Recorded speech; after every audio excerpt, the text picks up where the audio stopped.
ধরুন আপনি একটি মোবাইল দেখলেন, মোবাইলটার দাম 25,000 টাকা। এবার আপনি দেখলেন যে মোবাইলটা ফেসবুকে বিক্রি হচ্ছে, একজন ব্যক্তি ফেসবুকে এসে মোবাইলটা বিক্রি করছে।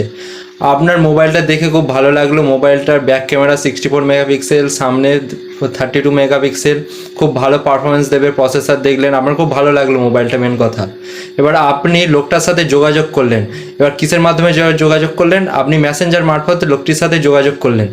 এবার লোকটি আপনার সাথে দাম দর করলো যে, আর মোবাইলটার রেট কত দাঁড়ালো, যে 25,000 টাকা অ্যাট লাস্ট। এবার আপনি টাকাটা পাঠালেন গুগল পে মারফত বা ফোনপে মারফত বা পেটিএম মারফত, যে কোনোভাবে একটা অনলাইন ট্রানজ্যাকশান করলেন। এবার আপনি টাকাটা পাঠালেন, ভালো কথা। কিছুদিন কেটে গেল, 1 সপ্তাহ কেটে গেল, 2 সপ্তাহ কেটে গেল, 3 সপ্তাহ কেটে গেল, 21 দিন কেটে গেল, কিন্তু মোবাইলটা আপনি আর পেলেন না। তখন আপনি কি করলেন? তখন আপনি আবার লোকটির সাথে ডাইরেক্ট কন্ট্যাক্ট করার চেষ্টা করলেন, কিন্তু আপনি তো নাম্বার নেননি তার, আপনি তো মেসেঞ্জারে তার সাথে কথা বলেছেন।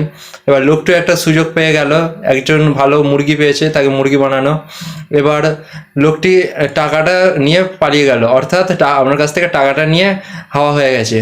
সে প্রোফাইলও ইনঅ্যাক্টিভ করে দিয়েছে, প্রোফাইলও বন্ধ করে দিয়েছে, বা প্রোফাইল ডিলিট করে দিয়েছে। আপনি তাকে আর খুঁজে পাচ্ছেন না, বা আপনি 25,000 টাকা আপনার যে চলে গেল, আপনি কীভাবে ফেরত পাবেন আপনার মাথা কাজ করছে না, আপনি বুঝতে পারছেন না।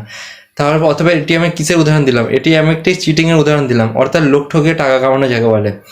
আর এটার বিএনএস এর সেকশন কত?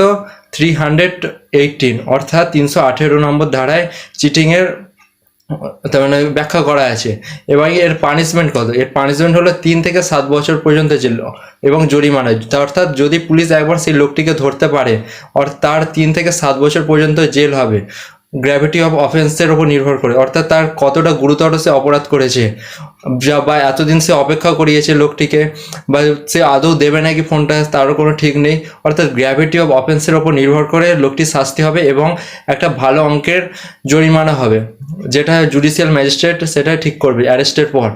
এটি হলো আজকে চিটিং নিয়ে আমি বললাম।